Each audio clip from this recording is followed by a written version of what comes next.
अगर आप वाकई में किसी लड़की से मोहब्बत करते हैं और वो लड़की मुसलमान लड़की है और दीनदार लड़की है और आप ये चाहते हैं कि वो आपकी बीवी बन जाए, तो आप उसकी तस्वीरें मंगा के सोशल मीडिया पे उससे चैटिंग और बातें करें। इस्लाम इस बात की इजाजत नहीं देता। इस्लाम ये कहता है आप लड़की के गार्जियन के पास, लड़की के बाप के पास, अगर बाप नहीं है दादा है तो दादा के पास, दादा नहीं है बड़ा भाई है तो बड़े भाई के पास, जो भी गार्जियन है उसके पास निकाह का पैगाम भेजिए। अगर निकाह का पैगाम कबूल हो जाता है तो निकाह करके अपनी हलाल बीवी बना लीजिए। ओ मेरी बहनों, कान खोल के सुन लो, ये सोशल मीडिया पर प्यार और मोहब्बत का दावा करने वाले ये सब तुम्हारे जिस्म के भूखे भेड़िए हैं, ये हवस के भूखे भेड़िए हैं। अगर वाकई में जो तुमसे प्यार और मोहब्बत करेगा वो निकाह का पैगाम भेज करके हलाल तरीके से तुमको अपनी बीवी बनाएगा और बीवी बना करके जन्नत में तुमको अपने साथ लेके जाएगा। जो मोहब्बत करेगा वो अपने साथ जन्नत में लेके जाएगा, जो मोहब्बत करेगा वो ज़िना करके तुमको जहन्नम में लेके नहीं जाएगा। ओ मेरी प्यारी बहनों, मोहब्बत के नाम पे कोई ज़िना की दावत दे तो खबरदार उसकी दावत को कबूल न करना। लड़कियों को भी यही पैगाम देता हूँ और लड़कों को भी यही पैगाम देता हूँ, मेरे नौजवान भाइयों, अपनी जवानी को इतना हल्का न बनाओ, अपने आप को इतना हकीर न बनाओ। अल्लाह ताला ने तुम्हारे जिस्म के अंदर जो शहवत और जो जरूरत है उसको पूरा करने के लिए निकाह का सिस्टम रखा है। अगर तुम निकाह करने के काबिल हो गए निकाह कर लो, हराम तरीके से अपनी ख्वाहिशात को पूरा न करो। कोई कितनी भी खूबसूरत औरत है, कोई कितनी भी पैसे वाली औरत है, अगर आपको ज़िना की दावत दे रही है, अगर आपको ज़िना की तरफ बुला रही है, आप ये हदीस याद कर लेना। अल्लाह के नबी फरमाते हैं व रजुलुन दातुम रातुन ज़ातु मनसिबिन व जमाल, जिसको कोई खूबसूरत औरत और पैसे वाली औरत गुनाह की तरफ बुला रही है और वो ये कह के ठुकरा दे मैं अल्लाह से डरता हूँ, ये बहुत बड़ी बात है। जब तक आपके दिल में अल्लाह का डर नहीं होगा मेरे भाई, आप ज़िना से नहीं बच सकते।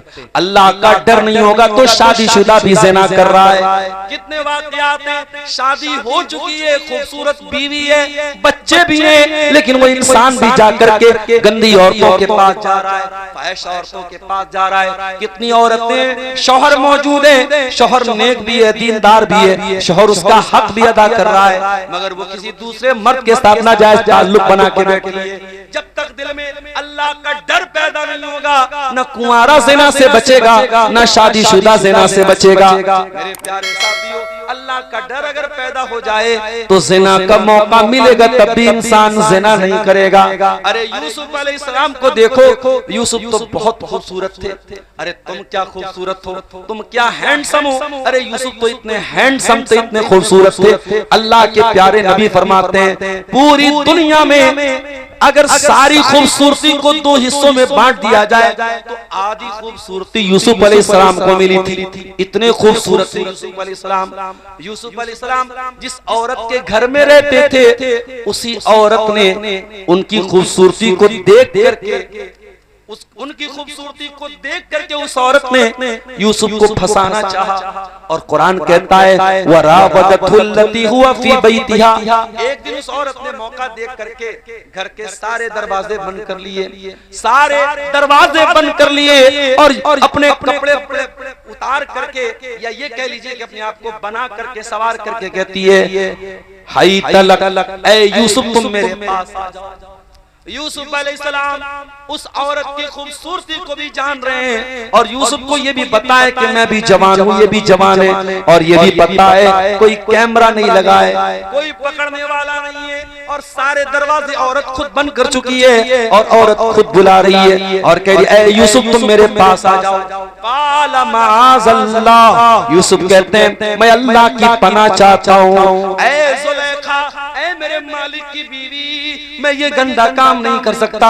इन्नहु ला युफ्लिहु ज़ालिमून, मैंने, मेरे रब ने तेरे घर में मुझको ठिकाना दिया है, मैं अपने मालिक के साथ इतनी बड़ी दगाबाजी कर दूं, अपने ही मालिक के साथ मैं इतना बड़ा नमक हरामी कर दूं। इन्नहु ला युफ्लिहु ज़ालिमून, ऐ ज़ुलेखा मैं ऐसा नहीं कर सकता। ऐ अज़ीज़े मिस्र की बीवी, मैं तेरे जाल में नहीं फंस सकता। मेरे प्यारे साथियों, ये अल्लाह का डर था जिसने यूसुफ को बचाया था। वो अल्लाह का डर आज भी आपके अंदर अगर होगा तो मेरे भाइयों आप अपने आप को जिना से बचा लेंगे। जिना का मौका मिलेगा लेकिन अपने आप को ऐसे मौके पर भी बचा लिया जाए। यही तकवा का इम्तिहान है, यही अल्लाह के डर का इम्तिहान है। यहाँ पे वो हदीस भी आप याद, बनी इस्राएल के जो 3 लोगों का वाकया था जो एक कार में फंस गए थे, उसमें से एक आदमी ने कहा था, ऐ अल्लाह मेरी एक चचाजाद मेरे चचा की लड़की थी और मैं उससे बहुत ज्यादा प्यार करता था, मोहब्बत करता था और मैं उसको पाना चाहता था, मैं उसको हासिल करना चाहता था। और एक मर्तबा जब गांव में सूखा पड़ गया, कहत पड़ गया और वो लड़की मेरे पास मदद मांगने के लिए आई, मैंने 100 दीनार देने का वादा किया लेकिन इस शर्त पर कि तुझे मेरे साथ जिना करना पड़ेगा, तुझे मेरी वर्षों की मनोकामना पूरी करनी पड़ेगी, तुझे मेरी ख्वाहिश पूरी करनी पड़ेगी, मेरे साथ बिस्तर पे तुझको सोना पड़ेगा। बुखारी के अल्फाज हैं, वो आदमी कहता है अल्लाह मैं ज़िना के लिए तैयार हो चुका था, लड़की भी मजबूरी में आकर के तैयार हो चुकी थी। जब हम दोनों इस काम के लिए बिल्कुल तैयार हो गए और बिल्कुल उस लम्हे तक पहुंच गए कि बस अब मुझको ज़िना करना था, मुझको अपने वर्षों की ख्वाहिशात पूरी करना था, उस लड़की की ज़बान से एक जुमला निकला, उसने कहा ऐ अल्लाह के बंदे इत्तक़िल्लाह, ऐ अल्लाह के बंदे अल्लाह से डर, वला तफुद्दल खातम इल्ला बिहक़्क़िही, जिस चीज को खोलने का तुझे हक हासिल नहीं है उस चीज को तू खोलने की कोशिश न कर। जो चीज तेरे लिए हराम और इनवैलिड है, जिस चीज पर तू तेरा कोई हक नहीं है उस चीज को तू इस्तेमाल न कर। जब उस लड़की के मुंह से जुमला मैंने सुना और जब ऐ अल्लाह उस लड़की ने तेरा नाम लेकर के मुझको डरा दिया, ऐ अल्लाह मैं बाज आ गया, मैं दूर हट गया, मैंने उसको 100 दीनार भी दे दिए और मैंने ज़िना भी नहीं किया। ऐ अल्लाह अगर मैंने तेरे डर से ये काम किया है तो तू मुझको आज इस मुसीबत से बचा ले। और अल्लाह ताला ने उनकी दुआ को कबूल भी कर लिया। कयामत के दिन 7 ऐसे लोग होंगे जिनको अल्लाह ताला गर्मी नहीं लगने देगा, उनको कयामत के दिन गर्मी नहीं लगेगी। सूरज 1 मील की दूरी पर होगा फिर भी उनको गर्मी नहीं लगेगी। उनको अल्लाह ताला स्पेशल एसी देगा, स्पेशल साया देगा, स्पेशल उनको ठंडक मिलेगी। यौमा ला ज़िल्ला इल्ला ज़िल्लुहु, उनके अलावा किसी और को ठंडक नहीं मिलेगी। कौन लोग होंगे? 7 लोग होंगे। ओ नीमा वालों जरा कान खड़े करके सुन लेना, उन 7 में से कोई एक क्वालिटी अपने अंदर पैदा कर लेना तो मैं समझूंगा आज अब्दुल गफ्फार साहब की मेहनत कामयाब हो गई। इतना लंबा सफर करके रात को 1:30 बजे आपके सामने बैठा हूं, मैं समझूंगा जिस मकसद के लिए आए तो वो मकसद कामयाब हो गया। बड़े गौर से सुनना, अल्लाह के प्यारे नबी फरमाते हैं 7 लोग ऐसे होंगे जिनको अल्लाह ताला कयामत के दिन गर्मी नहीं लगने देगा।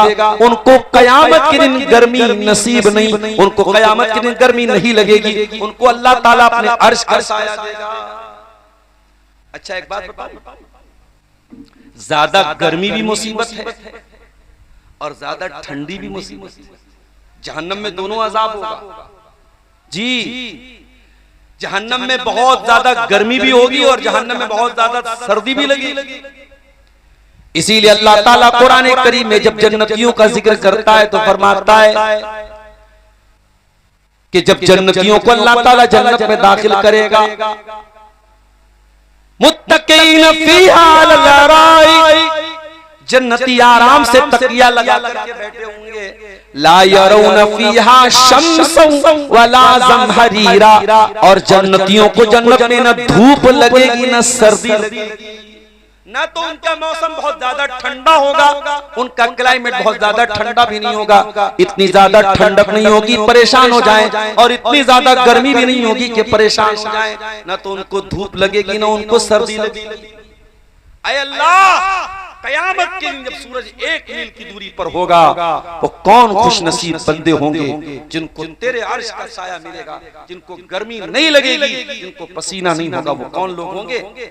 नंबर 1 इमामुन आदिल, अदल करने वाला इमाम, अदल करने वाला बादशाह।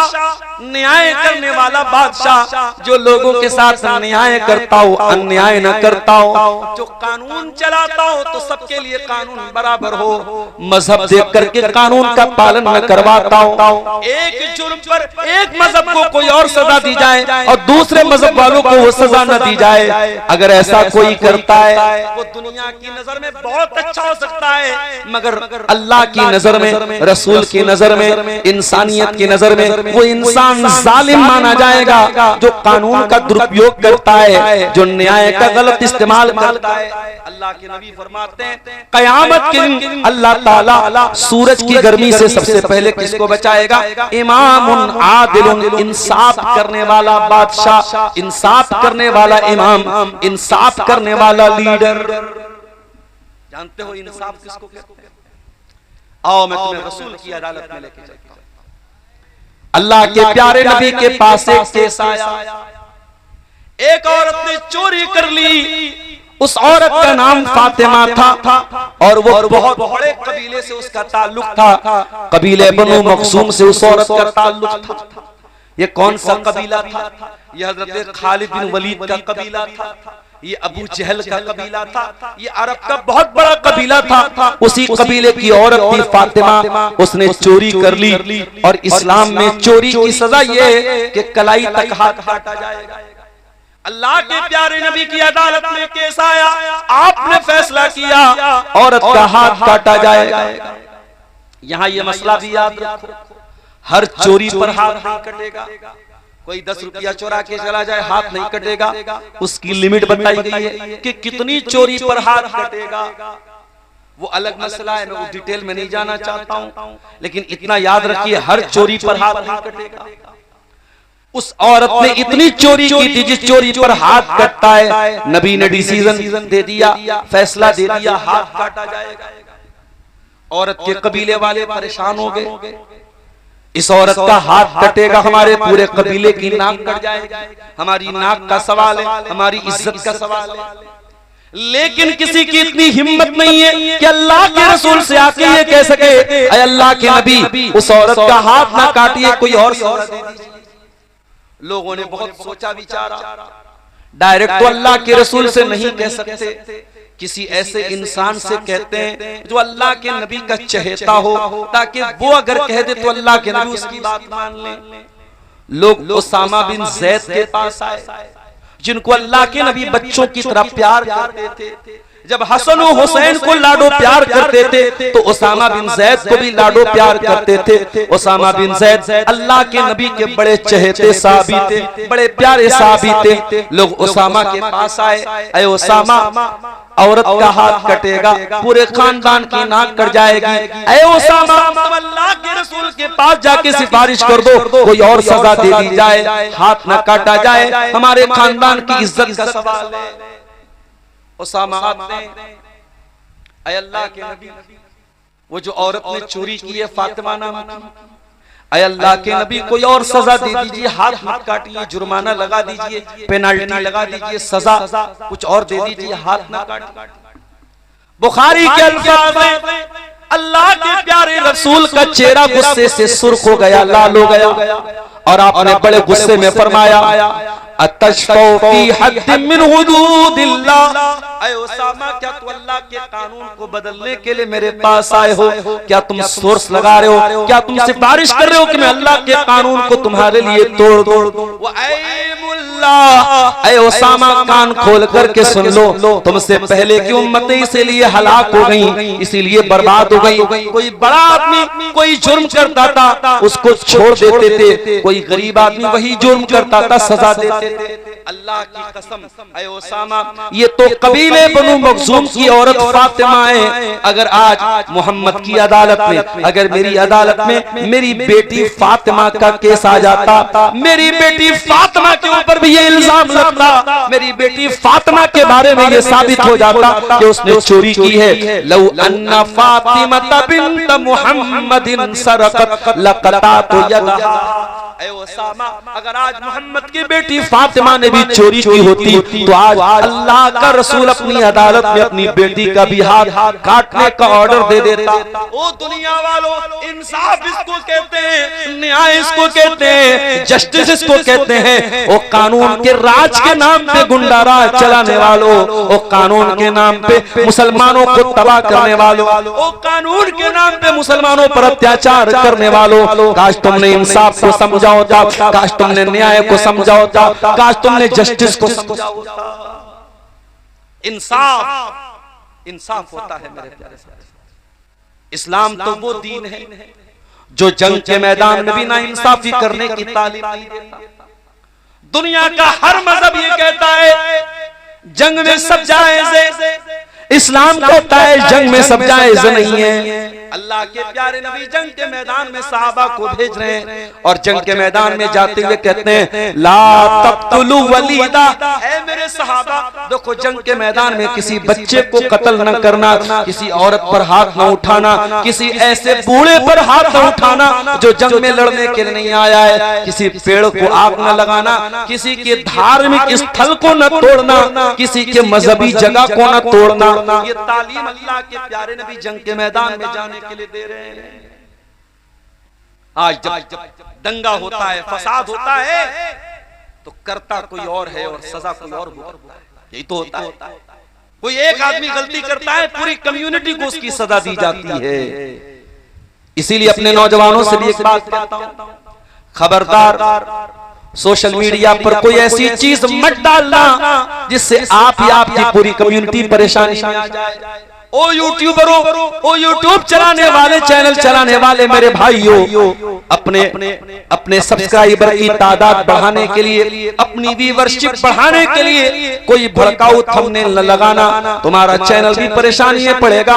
और सबसे ज्यादा जिस आलिम की तकरीर पर आप भड़काऊ थंबनेल लगाओगे वो परेशानी में पड़ेगा। इसलिए मेरे प्यारे साथियों, सोशल मीडिया का इस्तेमाल बड़ी एहतियात के साथ करो। आज एक आदमी की सजा पूरी कम्युनिटी को, पूरे समाज को, पूरे घर वालों को, पूरे परिवार को। आप गौर कीजिए, इस्लाम तो यहाँ तक कहता है वला यजरिमन्नकुम शनआन कौमिन अला अल्ला तादिलू, किसी कौम के साथ तुम्हारी दुश्मनी है तो दुश्मन के साथ भी तुम्हें अन्याय नहीं करना है, दुश्मन के साथ भी तुम्हें नाइंसाफी नहीं करना है, दुश्मन के साथ भी तुम्हें न्याय करना है, इंसाफ करना है। तो कयामत के दिन सबसे पहले अल्लाह ताला अगर कयामत के दिन की गर्मी से बचाएगा तो किसको बचाएगा?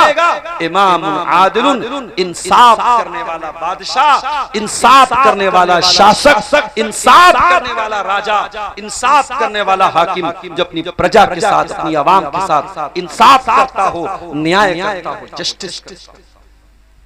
नंबर 2, वशाबुन नशा फी इबादतिल्लाह, और कयामत के दिन की गर्मी से अल्लाह ताला उस नौजवान को बचाएगा जिसकी जवानी अल्लाह की इबादत में गुजरी। ओ नीमा के मेरे नौजवानों, तुम्हारी जबान में, तुम्हारे मुंह में तो गुटखा है, तुम्हारे मुंह पर तो गाली है, तुम्हारी रातें तो मोबाइल पर रील्स देखने में गुजर रही हैं। तुम तो हय्या अलस सलाह की आवाज सुन करके भी बैठ के अपने मोबाइल पर गेम खेल रहे हो, तुम अस्सलातु खैरुम मिनन नौम की आवाज सुन करके भी बिस्तर पर सोए पड़े हो। ओ नौजवानों, काश कि तुमने अपनी जवानी को सही तरीके से इस्तेमाल किया होता। अगर जवानी को अल्लाह की इबादत में गुजारोगे तो कयामत के दिन गर्मी नहीं लगेगी। ओ दुनिया में तो तुम गर्मी बर्दाश्त नहीं कर पाते हो, एसी लगवाते हो, कूलर लगवाते हो, पंखा लगवाते हो। ओ मेरे नौजवानों, तुम कयामत के दिन की गर्मी से कैसे बचोगे? अगर कयामत के दिन की गर्मी से बचना है, अल्लाह के नबी तरीका बता रहे, नुस्खा बता रहे, वशाबुन नशा फी इबादतिल्लाह, जवानी को अल्लाह की इबादत में गुजारो मेरे साथी। नहीं मौलवी साहब, अभी जवान हैं, अभी मजा ले दीजिए, बुढ़ापा आएगा सुधर जाएंगे। ओ बुढ़ापे का इंतजार करने वालों, जाओ जरा कब्रिस्तान में जाके देखो, जनाजों की तादाद आपको जवानों की कम नहीं मिलेगी, जवानों की तादाद ज्यादा मिलेगी, जवानों के जनाजे आपको ज्यादा मिलेंगे। अभी 2-3 हफ्ते पहले का वाकया मैंने कई तकरीरों में सुनाया है। उत्तर प्रदेश में सिद्धार्थनगर में मेरा प्रोग्राम था। बनारस से 300 किलोमीटर दूर मेरा प्रोग्राम था, मैं बाई कार गया था, तकरीर करके मैं वापस बनारस जा रहा था। जो मेरी आदत है रात में वापस जा रहा था। उसी जलसे में मुंबई के भी एक मौलाना आए थे, मौलाना इरफान मदनी साहब, उनकी भी तकरीर थी। वो बंबई से आए हुए थे लेकिन उनका गांव वहीं पर आस-पास में था। जलसा कमेटी के लोग उनको छोड़ने के लिए गए। दो नौजवान अपनी कार से ड्रॉप करने के लिए मौलाना के गांव तक गए, वापस लौटने लगे। रात का समय था, बल्कि ये कह लीजिए भोर का समय था, सुबह का समय था। सुबह के 3 साढ़े 3 बज रहे थे। उन दोनों नौजवानों में से एक नौजवान रात भर का जगा हुआ था, उसको नींद आ रही थी। 10 सेकंड के लिए उसको नींद आई और एक खतरनाक किस्म के मोड़ के पास एक्सीडेंट हो गया। गाड़ी खाई में गिर गई और दोनों नौजवान ऑन द स्पॉट इंतकाल कर गए। मैं बनारस पहुंचा हूं, फोन आया, मौलाना आप तो पहुंच गए। मैंने कहा मैं पहुंच गया। यह बहुत बड़ा हादसा हो गया। मौलाना इरफान मदनी को छोड़ने 2 लड़के गए थे, दोनों लड़कों का ऑन द स्पॉट इंतकाल हो गया। हम नहीं जानते मेरे भाइयों कौन सा एक्सीडेंट हमारी मौत की खबर लेके आ जाए, कौन सा हादसा हमारे बच्चों को यतीम बना दे, कौन सा एक्सीडेंट हमारी बीवी को बेवा बना दे। ओ नौजवानों, इंतजार मत करो बुढ़ापे का, इंतजार मत करो मौत के आने का। मौत आ जाएगी फिर तौबा करने का मौका नहीं मिलेगा। बुढ़ापा आने के पहले भी मौत आ सकती है। वशाबुन नशा फी इबादतिल्लाह, वो नौजवान बन जाओ जिस नौजवान की जवानी अल्लाह की इबादत में गुजरती हो। ये जवानी बहुत बड़ी नेमत है मेरे प्यारे साथी। ये जवानी कितनी बड़ी नेमत है, जरा बूढ़े लोगों से जाके पूछो। कितने बूढ़े जो आज हज करने गए और हज करने जब वो व्हील चेयर पे तवाफ कर रहे हैं, वो रोते हुए तमन्ना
कितनी लड़कियां हैं जो अपने शरीर को दिखा दिखा के इंस्टाग्राम पे फॉलोअर बढ़ा रहे हैं, कितने बाप ऐसे हैं अपनी जवान बेटियों की हुस्न की नुमाइश करा करके पैसे कमा रहे हैं, कितने शौहर ऐसे हैं जो अपनी बीवियों की अदाएं दिखा करके पैसे कमा रहे हैं। चंद पैसों के लिए, चंद व्यूज के लिए लोग आज सोशल मीडिया पर क्या क्या कर रहे हैं मेरे साथियों, जरा गौर कीजिए। लोगों का दिल आज फेसबुक के लाइक्स में लगा है, लोगों का दिल स्टेटस लगाने के बाद इसमें लगता है मेरे स्टेटस को कितने लोगों ने देखा, मेरे फेसबुक पोस्ट को कितने लोगों ने देखा, मेरे चैनल को कितने लोगों ने फॉलो किया। वो लोग काश हम अपने दिल को मस्जिद में लगा लेते, आज कुर्बानी करने वाले पे गुजरा है और कुर्बानी हमने लाखों में की है। वो लोग कुर्बानी करने के टाइम में दुआ करते हैं और उस दुआ में अल्लाह ताला से फरियाद करते हैं, इन्ना सलाह व नुसूकी व महयाया व ममाती लिल्लाहि रब्बिल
अगर आप वाकई में किसी लड़की से मोहब्बत करते हैं और वो लड़की मुसलमान लड़की है और दीनदार लड़की है और आप ये चाहते हैं कि वो आपकी बीवी बन जाए, तो आप उसकी तस्वीरें मंगा के सोशल मीडिया पे उससे चैटिंग और बातें करें। इस्लाम इस बात की इजाजत नहीं देता। इस्लाम ये कहता है आप लड़की के गार्जियन के पास, लड़की के बाप के पास, अगर बाप नहीं है दादा है तो दादा के पास, दादा नहीं है बड़ा भाई है तो बड़े भाई के पास, जो भी गार्जियन है उसके पास निकाह का पैगाम भेजिए। अगर निकाह का पैगाम कबूल हो जाता है तो निकाह करके अपनी हलाल बीवी बना लीजिए। ओ मेरी बहनों, कान खोल के सुन लो, ये सोशल मीडिया पर प्यार और मोहब्बत का दावा करने वाले ये सब तुम्हारे जिस्म के भूखे भेड़िए हैं, ये हवस के भूखे भेड़िए हैं। अगर वाकई में जो तुमसे प्यार और मोहब्बत करेगा वो निकाह का पैगाम भेज करके हलाल तरीके से तुमको अपनी बीवी बनाएगा और बीवी बना करके जन्नत में तुमको अपने साथ लेके जाएगा। जो मोहब्बत करेगा वो अपने साथ जन्नत में लेके जाएगा, जो मोहब्बत करेगा वो ज़िना करके तुमको जहन्नम में लेके नहीं जाएगा। ओ मेरी प्यारी बहनों, मोहब्बत के नाम पे कोई ज़िना की दावत दे तो खबरदार उसकी दावत को कबूल न करना। लड़कियों को भी यही पैगाम देता हूँ और लड़कों को भी यही पैगाम देता हूँ, मेरे नौजवान भाइयों, अपनी जवानी को इतना हल्का न बनाओ, अपने आप को इतना हकीर न बनाओ। अल्लाह ताला ने तुम्हारे जिस्म के अंदर जो शहवत और जो जरूरत है उसको पूरा करने के लिए निकाह का सिस्टम रखा है। अगर तुम निकाह करने के काबिल हो गए हो, निकाह कर लो, हराम तरीके से अपनी ख्वाहिशात को पूरा न करो।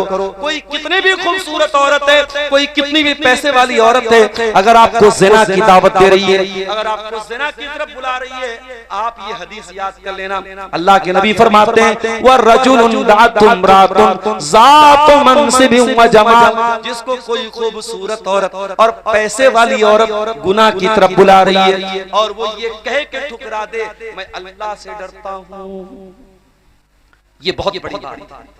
जब तक आपके दिल में अल्लाह का डर नहीं होगा मेरे भाई, आप ज़िना से नहीं बच सकते। अल्लाह का डर नहीं होगा तो शादीशुदा भी ज़िना कर रहा है। कितने वाक़यात हैं, शादी हो चुकी है, खूबसूरत बीवी है, बच्चे भी हैं, लेकिन वो इंसान भी जाकर के गंदी औरतों के पास जा रहा है, फहश औरतों के पास जा रहा है। कितनी औरतें, शौहर मौजूद है, शौहर नेक भी है, दीनदार भी है, शौहर उसका हक भी अदा कर रहा है, मगर वो किसी दूसरे मर्द के साथ नाजायज ताल्लुक बना के जब तक दिल में अल्लाह का डर पैदा नहीं होगा, न कुंवारा ज़िना से बचेगा, न शादीशुदा ज़िना से बचेगा। मेरे प्यारे साथियों, अल्लाह का डर अगर पैदा हो जाए तो ज़िना का मौका मिलेगा, तब भी इंसान ज़िना नहीं करेगा। अरे यूसुफ अलैहिस्सलाम को देखो, यूसुफ तो बहुत खूबसूरत थे। अरे तुम क्या खूबसूरत हो, तुम क्या हैंडसम हो। अरे यूसुफ तो इतने हैंडसम थे, इतने खूबसूरत थे। अल्लाह के प्यारे नबी फरमाते हैं पूरी दुनिया में अगर सारी खूबसूरती को दो हिस्सों में बांट दिया जाए तो आधी खूबसूरती यूसुफ अलैहिस्सलाम को मिली थी। इतने खूबसूरत थे यूसुफ अलैहिस्सलाम। यूसुफ अलैहिस्सलाम जिस औरत के घर में रहते थे, उसी औरत ने उनकी खूबसूरती को देख करके, उनकी खूबसूरती को देख करके उस औरत ने यूसुफ को फंसाना चाहा। और कुरान कहता है वरावदतुल्लती हुआ फी बैतिहा, एक दिन उस औरत ने मौका देख करके घर के सारे दरवाजे बंद कर लिए, सारे दरवाजे बंद कर लिए और अपने कपड़े उतार करके, या ये कह लीजिए कि अपने आप को बना करके, सवार करके कहती है हाय तलक, ऐ यूसुफ तुम मेरे पास आ जाओ।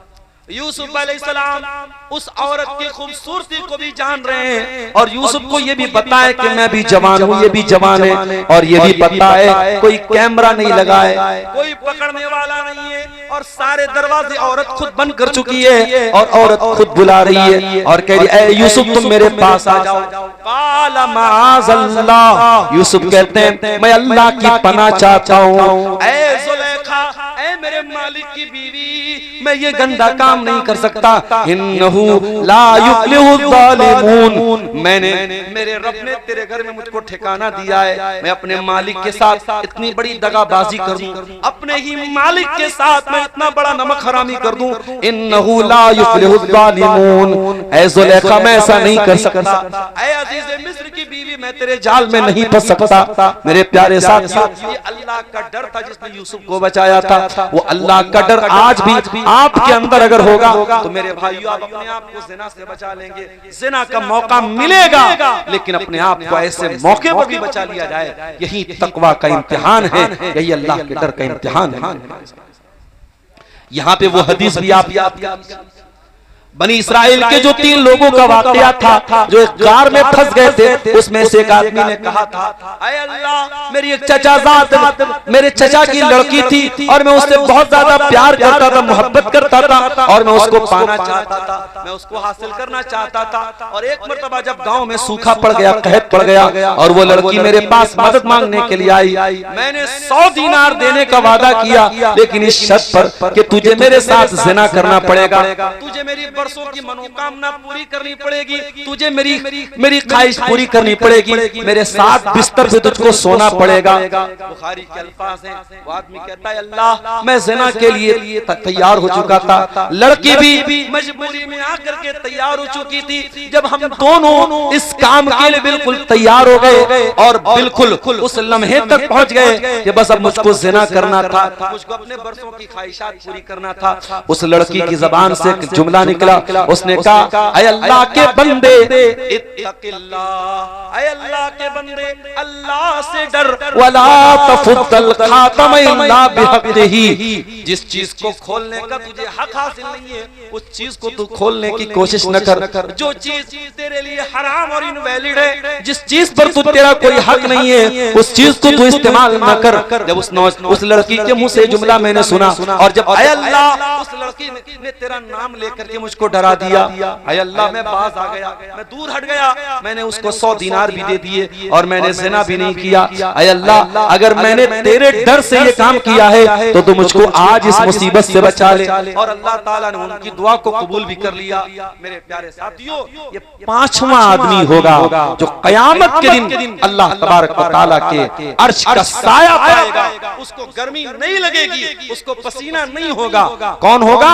जिसको कोई खूबसूरत औरत और कोई पैसे वाली औरत गुनाह की दावत दे और वो ठुकरा दे। मोबाइल चलाने वालों, सोशल मीडिया चलाने वालों, मैं जानता हूँ तकरीर करना आसान है, तकरीर सुनना आसान है, लेकिन प्रैक्टिकल ये काम बहुत मुश्किल है। जब ज़िना आसान हो जाए तो अपने दामन को इस गलत काम से बचाना मुश्किल है। मगर मेरे भाइयों, अगर अल्लाह के जन्नत चाहिए तो ये मुश्किल काम आपको करना पड़ेगा। मुझे मालूम है गुनाह का आसान होना भी ये बहुत बड़ा इम्तिहान है और इस इम्तिहान में आज हमारा नौजवान मुब्तला है, लड़के भी मुब्तला है, लड़कियां भी मुब्तला है। और इसीलिए मैं अक्सर एक बात कहता हूँ कि अगर ज़िना को हमें रोकना है तो हमें निकाह को आसान करना पड़ेगा। निकाह को आसान कीजिए मेरे भाइयों, जहेज नाम की रस्म खत्म कीजिए, बारात की रस्म खत्म कीजिए, हल्दी की रस्म खत्म कीजिए, मंगनी के नाम पे लंबे चौड़े खर्चे करना बंद कीजिए, सुन्नत तरीके से, हलाल तरीके से। और मैं गरीब की बात नहीं कर रहा हूँ, जिसको अल्लाह ने सब दिया है वो शुरुआत करे। जो करोड़पति आदमी है, जो जहेज ले सकता है, जो जहेज दे सकता है, वो इंसान अपने घर से इस बात की शुरुआत करे। एक अमीर बाप है, अपने लड़के की शादी में तय कर ले बारात लेके नहीं जाऊंगा और एक पैसा जहेज का नहीं लूंगा। जब इस तरीके से जो साहिब इस्तिताअत लोग हैं, जो ताकतवर लोग हैं, जो मजबूत लोग हैं, जब वो शुरुआत करेंगे तो इंशाअल्लाह गरीबों के सर से ये बोझ उतरेगा। जब अमीर आदमी कोई काम करता है और समाज का उसको एक हिस्सा बना दिया जाता है तो गरीब आदमी बेचारा उसको निभाने में कर्जा लेता है, मदद मांगता है और उसको करना पड़ता है। मेरे प्यारे साथियों, निकाह को आसान कीजिए, तभी ज़िनाकारी मुश्किल होगी। 5 चीजें मैं बयान कर चुका हूं, 2 चीजें और बयान करके बात करूंगा।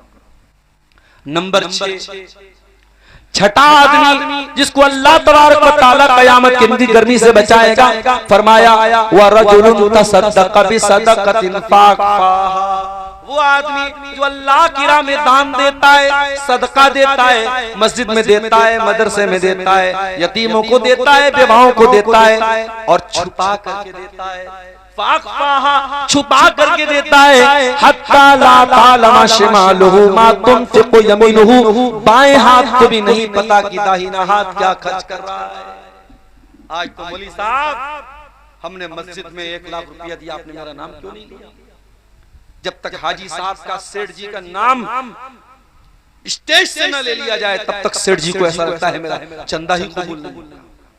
अरे अल्लाह के बंदो, मैं ये नहीं कहता हूं कि माइक में चंदा करना हराम है, गलत है, लेकिन कुछ ऐसी भी नेकी करके जाओ जो प्राइवेट हो, जो आपके और अल्लाह के बीच में हो, किसी तीसरे को पता ही ना हो कि आपने वो नेकी कब की। आप गौर कीजिए, जुमा का दिन है, फजर की नमाज का टाइम भी आधा घंटे के बाद फजर की अजान हो जाएगी।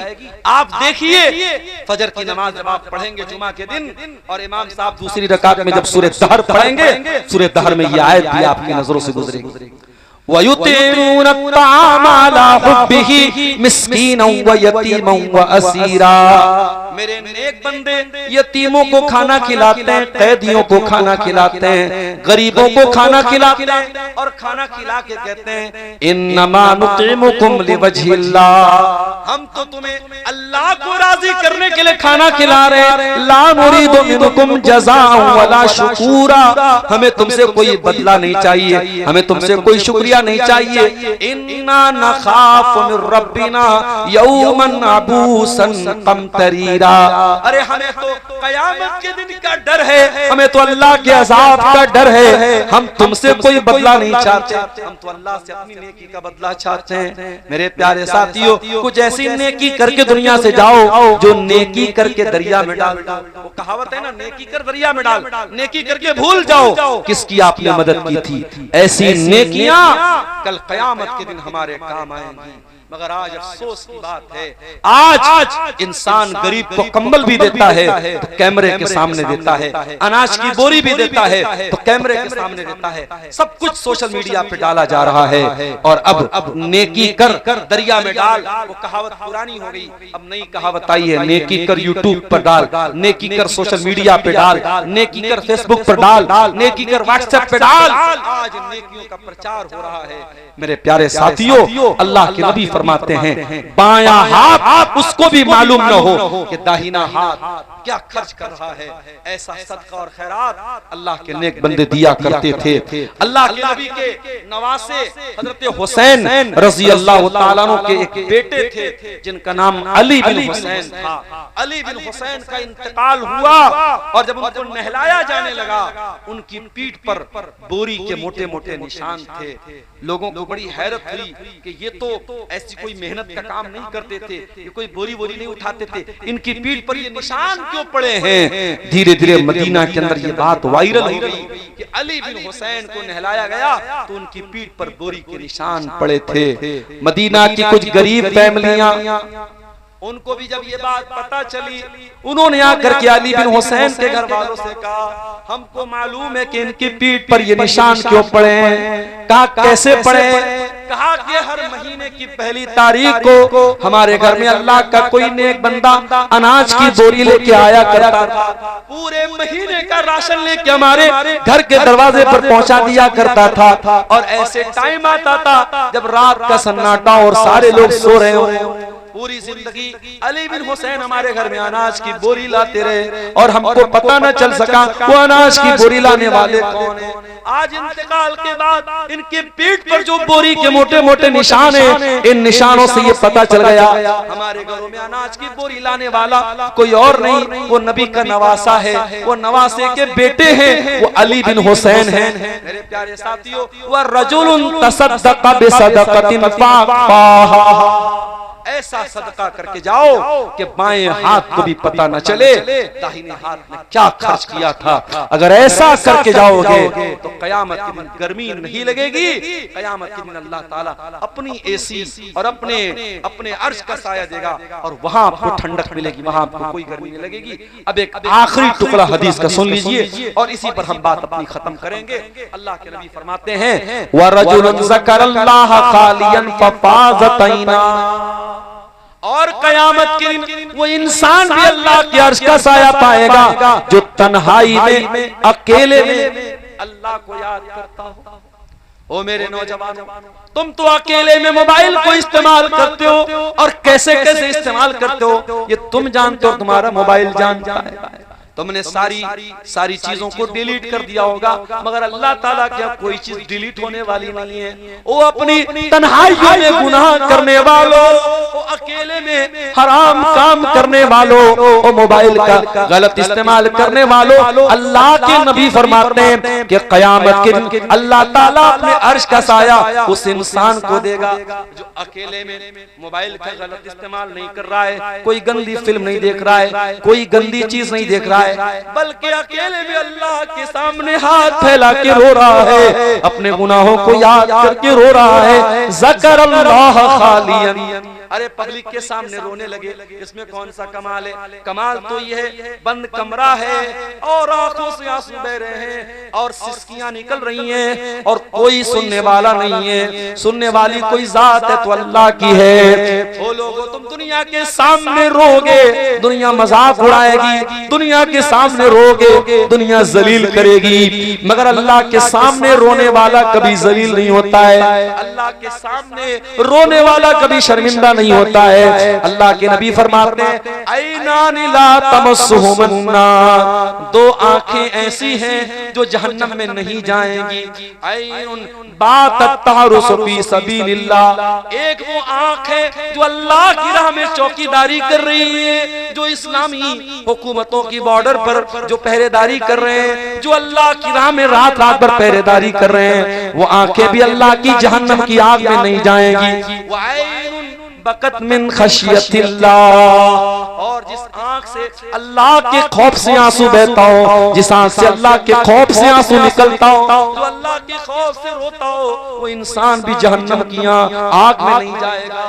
मेरे प्यारे साथियों, अल्लाह के सामने रोया करो मेरे साथियों, अल्लाह के सामने आंसू बहाया करो। ये आंसू बड़े कीमती हैं, मगर क्या किया जाए, हमारे दिल बड़े कठोर हो गए हैं, हमारे दिल तो जनाजों को देख करके भी नहीं पसीजते हैं, हमारे दिल तो मैयतों को दफन करके भी नहीं पसीजते हैं। इंशाअल्लाह कभी मौका मिला इसी नीमा की सरजमीन पर हम इस मौजू पर भी तकरीर करेंगे। अल्लाह के नबी की आंखों से कब कब आंसू निकले थे, कब कब आप रोए थे, वो बड़ा प्यारा मौजू है, बड़ा बेहतरीन मौजू है, रुलाने वाला मौजू है, कभी उस पर भी हम बात करेंगे। मेरे प्यारे साथियों, आप गौर कीजिए, वो इंसान जो तन्हाई में अल्लाह को याद करता है और उसकी आंखों से आंसू बह जाते हैं। मैं एक वाकया सुना के बाद खत्म कर रहा हूँ।